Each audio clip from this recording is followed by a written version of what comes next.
Howdy all, Randi Green here, another little podcast or tutorial on the food, health and environment. And we are just moving slowly through the different steps of what we could call food and health. And of course, it ties into the environment, but the environment as such is built in via the understanding of what I taught in the transition science course on nutrition, as well as the transition science course on the rotundum. So that's kind of the background of that one. We will end up catching up some of the ideas when we really begin to understand how food are interconnected with the reality field. And as our reality field change, due to the changes of the sun, we will see as we go through 2023 how that's going to play out. So my plan is here just to work with food as it is now connected to health. And today I want to open up a little bit of the basket of health connected to food, because many see food as medicine, right? So we can work with the understanding that if we eat correct food, and here I'm talking about nutritious food such as plant-based food, plants and fruits, herbs, seeds, nuts, and whatever goes under the basket or the umbrella of plant-based diet, then we are kind of home safe in the understanding of, okay, so that's the foundational level of what is correct type of food.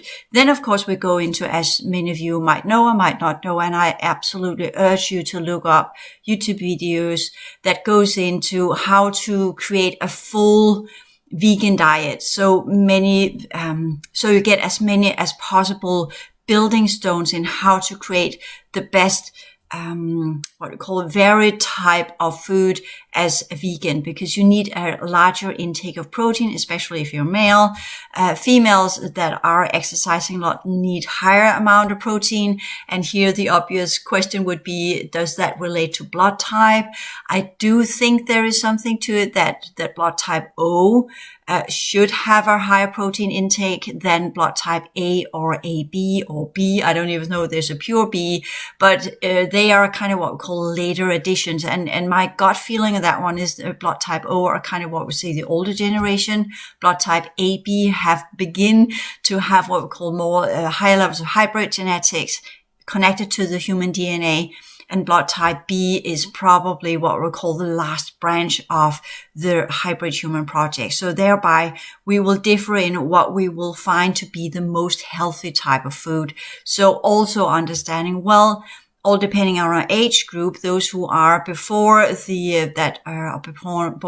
1970s, they might prefer a different type of diet that is a little bit heavier than the ones that are born between 1970 and 1990. I'm not saying it is that way, but there could be tendencies in that direction. And then the ones that are born after 2000, they might feel something entirely else, because here we're talking about different types of human projects with different types of energy systems and different types of biofield that function in a different way. And food is to fuel our biofield. It is to fuel the what you call transformation and the processes of the body, transformation of energy and the processes of the body on a foundational level. So it works. The body is an organic machine, not to put it as a machine, but it works with something goes in, it processes something comes out, right? We have feces that comes out. So thereby we can say, well, the body is we're eating something, it goes into our stomach, it runs through the whole machinery of our gut, and then certain things are extracted from it and put into the bloodstream, others extracted from it and put into the cellular level, also via the bloodstream. Others are cleared out from different forms of other type, breaking down acids or breaking down fat molecules or what have you. All of these processes, I suggest that you look up some kind of video of how does the body actually work and how does it actually process food. So you kind of have a basic understanding. Oh yeah, this is anatomy. This is how your body works. So you understand the processes of your body. Energetically, food is connected to what we could say the higher amount of energy it has. And that's why I recommend organic or biodynamic or any forms of food that is produced in what we could say both an environment that is closer to where you live. So we kind of count in the carbon footprint, right? And also how much energy is being used to transport it from different parts of the world. And of course, you can say, well, especially those of us who like coffee, right? Well, either do Italian coffee or actually do from South America, or depending on what you have the possibility of buying. If you're in the States, of course, then would be South America. If you're Europe, then more logically would be Italy. So that's also with the high prices, we should, of course, also be reasonable in, okay, we're not to go broke because we try to not put in too much strain on our economy, as well as how much energy we're using to reduce the amount of pollution and onward and so forth. So everything has to be balanced out a little bit. Sometimes it is perhaps even cheaper to buy something that's been transported or imported from another country than actually do it locally, which sounds a little bit odd, but it depends on, on the top of my head, I'm not sure I'm right, but you look it up. For instance, if in America you're brewing or growing something that is grown in an area that demands enormous amount of water because it's dried out, and there is lack of water, as we've seen it with some of the rivers and some of the ponds and the lakes of America that dried out, then suddenly it becomes more expensive to buy locally because the water needs to be transferred from other parts of the country to the states that don't have water, or other solutions need to be found. So thereby it suddenly becomes more restraining, or more, straining on itself, not restraining, but straining it. There's a higher pressure on that local environment than actually importing it from abroad. So these are also some of the things we need to take into consideration. So buying food is suddenly not something, just go down, do whatever. We kind of have to read on it. Is it organic? Is it grown locally? Is it grown from other countries? Should it be imported? As if we buy something that's imported, is it imported from a country that has a reality field grid that is, for now, the best place to buy this? For instance, right now, I wouldn't recommend buying anything from Peru because of all of the upheaval and the underworld energies that are rising up there. So you kind of see what's going on in the area where you buy your food, right?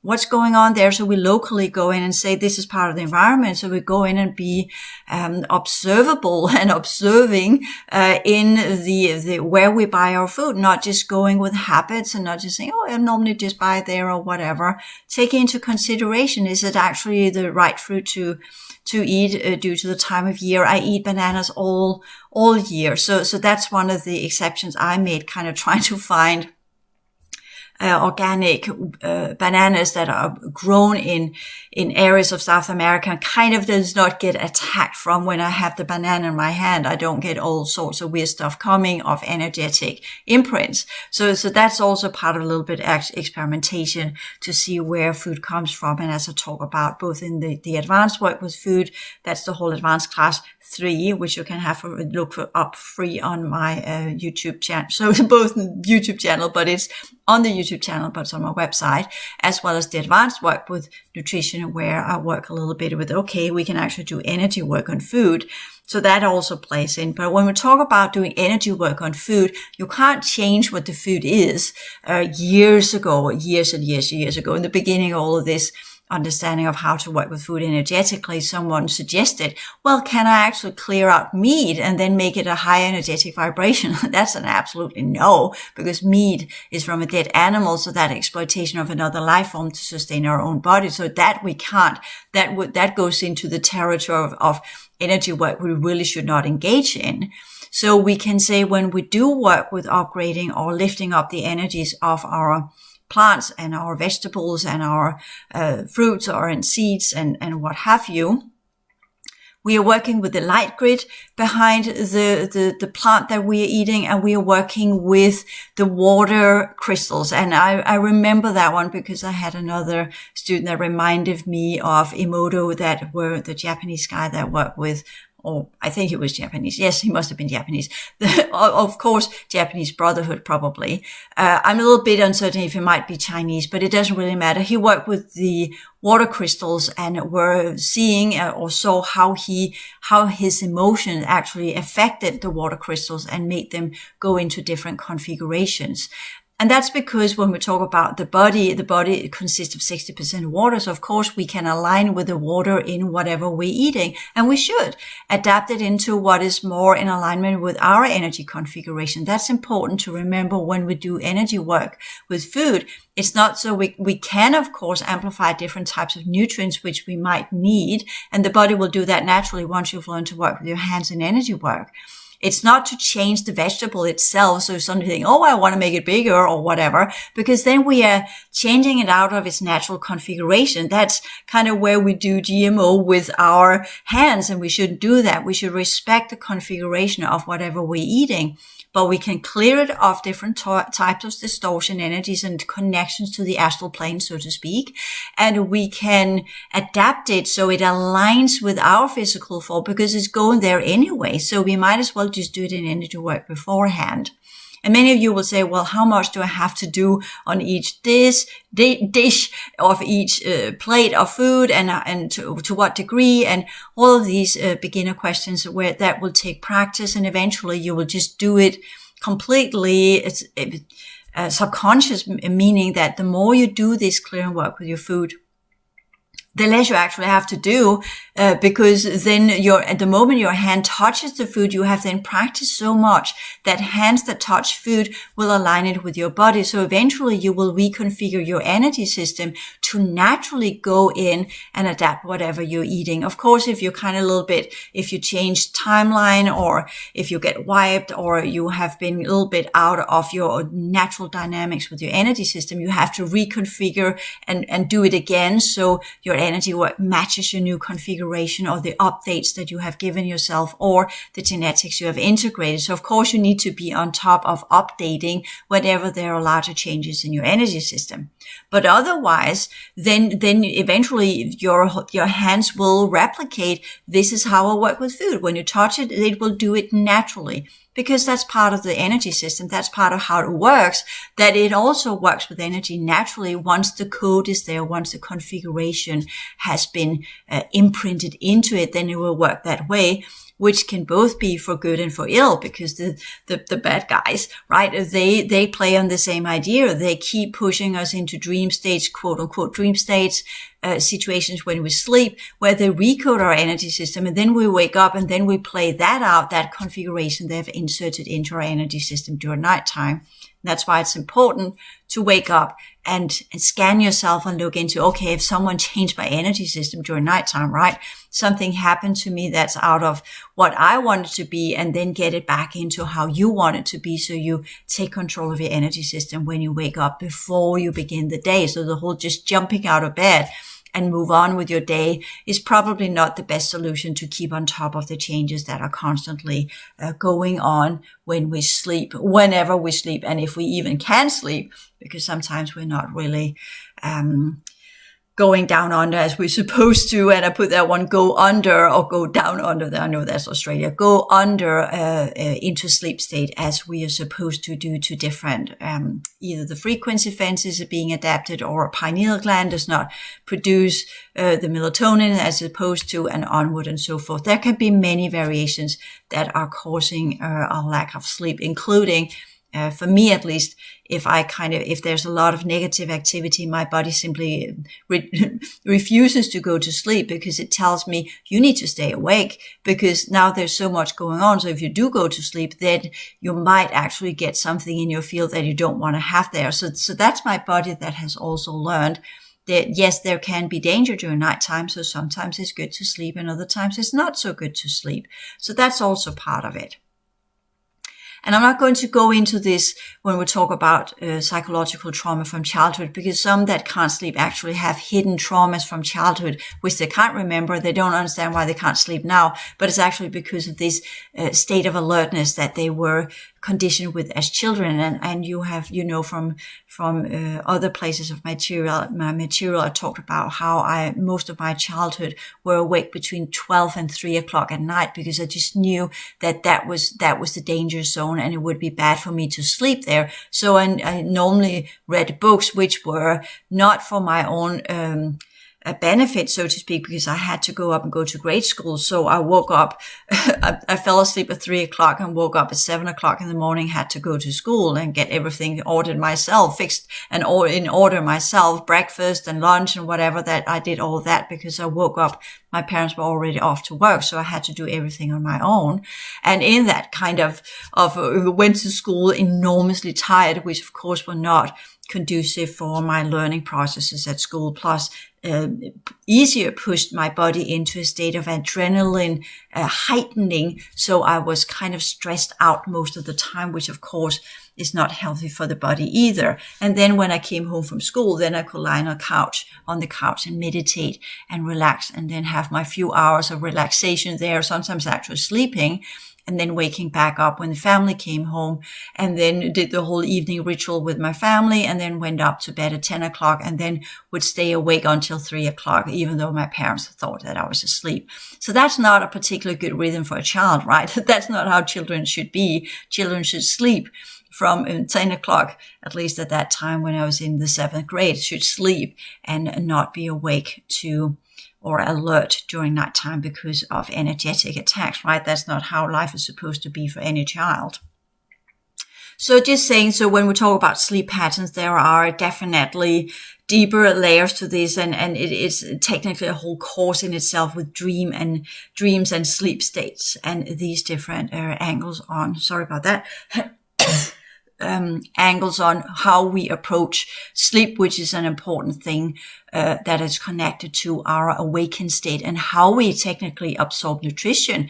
Because if we don't clear out the residuals of the body, that's both the residuals of the brain, of the energy that the brain has processed during daytime, and which should be cleared out during nighttime, and we're being pulled in and the brain doesn't clear these things out. Then we wake up with this weird heaviness in our head as someone hit us with a baseball bat, because the brain has not had the allowances to clear out the residuals of the previous day. It's actually just been built more onto it. And then that should be part of our energy work when we wake up. So that's part of the health issues. And if these residuals are there, then we feel drowsy and tired and kind of just slow in everything we're doing, a little bit zombie state. And then we won't eat. Your gut is connected to the brain as well. So even though we eat food, then it will not be absorbed by the brain, because the brain is kind of struggling already with residuals from the previous day. So it won't absorb the same amount of nutrients from the food. And then that food might actually not be used as part of the brain, and then it'll be used at other organs. But if they are saturated already with what they need, well, then that food then it will naturally go into, okay, the body says, I can't use this, but you're still eating. So, okay, I'll process it into fat, which then connects to different types of energetic parasites and onward and so forth. So there are many different layers of this, and many will say, well, what has fat to do with energetic parasites? And here I suggest you do the advanced work with the emotional field, both the transition science class, but also the advanced work when we talk about the clearing work, where you understand why these two things are interconnected and why fat holds connection points to both the emotional field, the subconscious, as well as the artificial fourth dimension. So and the energetic parasite. So again, there is this whole understanding of how the body actually works. And the best way to go around that, aside from studying it or listen to what I say and anatomy out there, is to do when you do your horizontal clearing work, which I teach in the transition science courses, as well as in the advanced energy work. Or the 4D basic energy work class, you will there learn to clear your body and communicate with your body and learn to listen what your body actually tells you. Because your body will teach you, I need this. Once you get in correct communication with it, and here I mean correct, because people that are eating high amounts of meat or drink alcohol and high amounts of artificial sugars and all of these kind of things, their body is completely imbalanced. And by that, it is constantly struggling just to keep up with the everyday clearing transformational processes and creating a lot of distortion energy. And by that, it cannot communicate what it needs. But once you have learned to clear it and you connect to it via your heart field, well, then the body will tell you, this is how I am in balance and this is how I'm not in balance, because the body will align, the biofield will align to the heart field, and by that connect to the correct vibrational level that allows the body features and the processes of transforming food into nutrients and energy we can use to fuel our biofield as well as our organs, and the cellular processes will then be in harmony with our cleared emotional field and the different mental processes we have around food, which will then no longer be for desire or concepts of or constructs of ideas of what food is, or emotional comfort food or what have you. It will then be entirely focused on that what we need to eat should be nutritious, what we need should be for our health, and then we'll also understand what to eat in what amount, because some of the food such as ginger, for instance, ginger is good for digestion. It's also good to produce heat for those of us who have a little bit of tendency to be cold. So that's good for that, but it's not good to have it every day because ginger is technically medicinal. It's a medicine. So we shouldn't consume it every day, but only when we have digestion issues. And digestion issues is often either because we eat food our stomach is not really aligned with and thereby is not really happy about it. And by that we produce gas, or it could be energetic parasites. Or it could be a misconfiguration of our biofield behind our intestines. So when we eat that type of food, then our stomach responds in a negative way instead of actually, it could be potentially something that's very healthy for us, but because of distortion energy or energetic parasite or childhood trauma, then suddenly it's not healthy for us because it might be associated with something that was traumatic to begin with. So these are some of the subcurrent ideas that the body has made around certain types of food. If we ate that type of food in a period of time where we were perhaps very unhappy or something, then the body will say, I don't want that. That's associated with unhappiness, unpleasant sensations. So thereby the body will say, I don't want to have that. Right? So that also plays in when we clear energy food, which it is because food is energy. When we clear our food with the energies that are behind it, then we also take into consideration what are we associating each item of food with subconsciously or consciously, and draw whatever subconscious up to the conscious understanding of, is this food actually good for me? Or as a child, where many children associate candy with something that's pleasurable, but that's not necessarily so because it could be enormously unhealthy, but because of the emotional content, well, suddenly of the situation that we ate candy in, such as Friday candy as we had in my family, well, then that was something that would typically something I was looking forward to because that was the only time we got candy. But on the other side, often Friday night, where we're supposed to be in this family setting where we should all be nice and happy, well, often my mom and dad were yelling and screaming at each other. So by that, my happy little experience of candy on Fridays might not be so good after all, right? Again, understanding these kind of things, why then when I do eat sugar, perhaps that's why I get so bloated, aside from the fact that my body might not actually want it because it's not how my intestines work. They don't work well with processed sugar, but works better with fruit sugar. So again, or what's called fructosis. So again, these are the things that we need to experiment with to figure out, okay, how does food work in our body?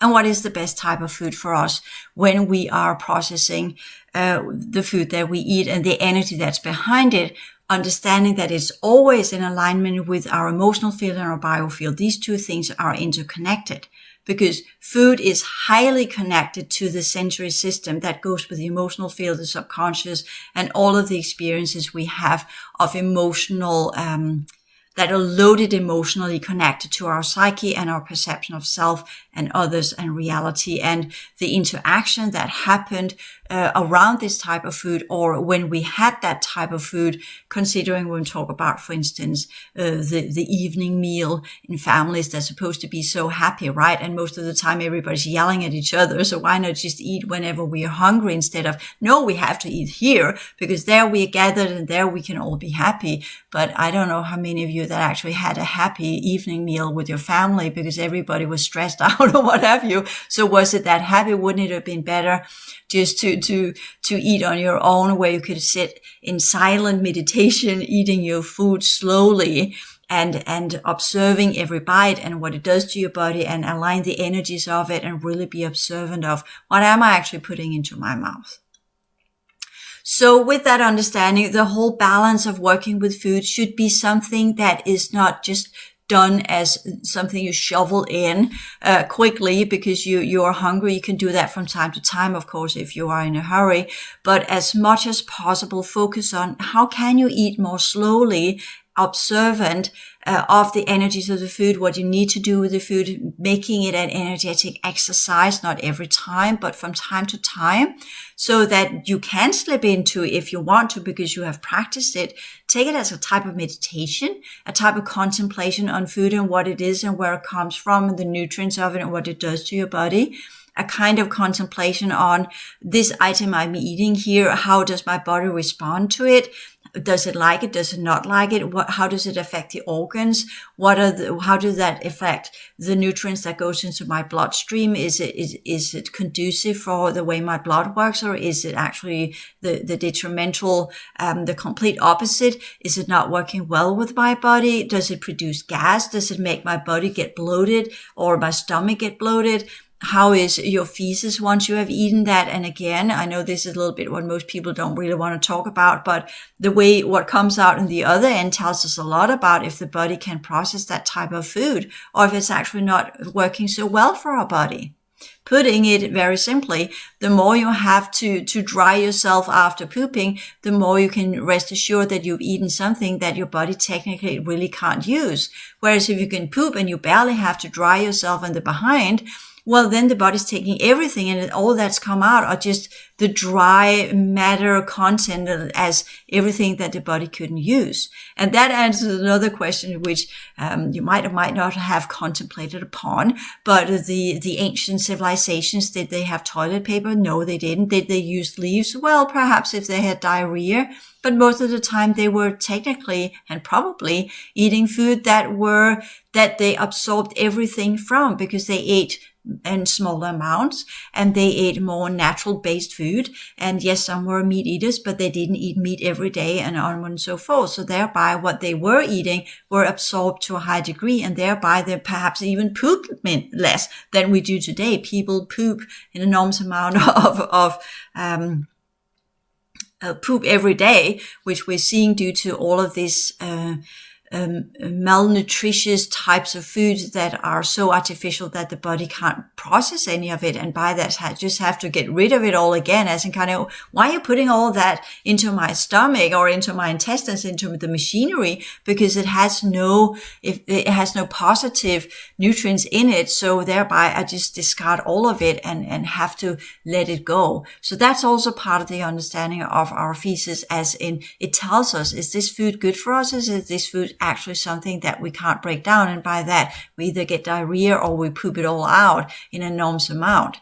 But also remember that when you do clearing work and when you begin to work with the artificial fourth dimension, subconscious, and your emotional field, some of these distortion energies might also be pooped out. So thereby you can say, well, I didn't eat that enormous amount of food yesterday, so why am I pooping 3 times enormous amount? Well, that could be because you did energy work and you cleared out levels of your energy field that now breaks down and are pooped out, including from the biofield. So that's also part of the whole understanding of the processes of the body. So with that little tutorial on the different aspects of food, be aware of what kind of herbs and plants that are technically medicinal. These you should be careful with. You can use them, but not on an everyday basis, including garlic. I know many of you are kind of, I love garlic, but garlic is also medicinal. And if you eat too high amounts, your skin will actually begin to smell of garlic. And that's a clear sign that now you've kind of overdone it a little bit, because you're not supposed to run around ooze the smell of garlic or chili or anything else. People that lives in South America and other places where they use large amount of chili, they know that they kind of have to have breaks because the body will just adjust, and then you can eat more and more and more of it, similar to sodium or salt that you can also absorb an enormous amount of, and then your body will just adjust and you will need and crave more and more salty tastes because your body has adjusted to the higher level, and you will in that harm your kidneys. So you should also be very observant of, okay, if you crave more and more of something, then perhaps it's actually one of these items of food that can alter your body chemistry, and by that desire more of it and then get completely imbalanced. So you will always feel that it's in lack of it, creating desire, when the matter of the fact is that you shouldn't crave it at all. So in that, I'm kind of this type of person that if I crave something, then I stop eating it. Because then I know this is not good for me since I'm craving it. This means there's something in that food that wants me to crave it. So in that way, it's a little bit what we call a hostile type of plant, because it's invading you by making you crave it, right? So that's one of the things that I want to put in here as well. Notice what it does to your body. And craving and desire is never a good thing. It's always connected to either energetic parasites or distortion energies. So for those of you kind of, I love that, including coffee. Yeah, I crave coffee too. Or is it just an old habit? That's a good question. So in that you say, well, Randi, would you then leave the coffee behind? No, because I have other things. The coffee, for instance, when I'm really all over the place, I'm very expanded in my mind. I actually use coffee to narrow it down. I also use coffee to get myself going in the morning. And I use coffee in the afternoon when the energies are changing too. So I do use caffeine in different ways. You can say you can get it from tea. Yes, I'm also drinking tea, but I'm not craving tea in the manner, and I'm not craving coffee, and perhaps I should let go of coffee. And I'm always contemplating on that one. Should I let go of coffee? And perhaps I should. But again, with this one, well, sometimes we just have to say, well, one or two items that we actually enjoy, that are pleasurable, that are connected to desire energies. And then as long as we know this is what's going on, and then make sure that we are keeping it on a minimum, because my coffee is enormously thin. Most people won't even call it a cup of coffee. So it's watered out. So in that manner, I could say, well, definitely. So you kind of see, yeah, we're not all perfect, right? I'm not perfect either. So I'm suggesting these things, but of course I have made decisions around certain types of food, including, as you heard, with the banana, which I need to import from South America, which technically is not a good area to get food from. And I'm also drinking coffee, which my body is kind of a little bit addicted to, because I use it in different purposes, for purposes as well that goes with my neural network. And for others, that's not a good thing to contract the neural network or the bloodstream, the blood vessels that are connected to the neural network. But for me, it is, because it kind of, if I need to have conversations with people or other stuff where I need to go down in energy, I use coffee for it. So we need to understand the food that we're eating. And then there was the idea of, where do we buy the food? Is it better to buy it locally, or is it actually better to import it, all depending on what's going on in the local environment? Where do we import it from? What kind of country should we buy food from? It depends on how you are aligned positively and negatively with the different localities around the world. For instance, I avoid as much as I can to buy anything from China. Yes, I do buy soy, the black soy from China, but the soybeans that are used as I use in my cooking, they are all grown in Denmark, because we are beginning to pick up in Denmark to grow some of these, which used to be exotic plants or fruits, normally from outside, but because more and more go into greenhouses and we learn more and more different kind of growth methods that are sustainable for our environment without distorting the natural environment we have in Denmark, then there are more and more producing stuff that normally had to be bought from other countries. It's simply because the Danish culture is changing and becoming more plant-based. So now it's of course, there are money in it. So that's why the farmers are changing their method and what they are producing. So that should also be looked at when we buy food. And then the understanding of the more you do energy work with your food, the more your body will reconfigure to aligning with whatever you're eating, the observances and the mindfulness around the food you're eating. So you're always observant of what is actually going on when I eat this. How does my body react to it? How does my feces look when I've eaten this? Is it actually good for my body? What does my body tell me? And understanding that the communication with your body is achieved through the horizontal clearing work and the clearing work of your emotional field, understanding that the emotional field and the biofield are interconnected.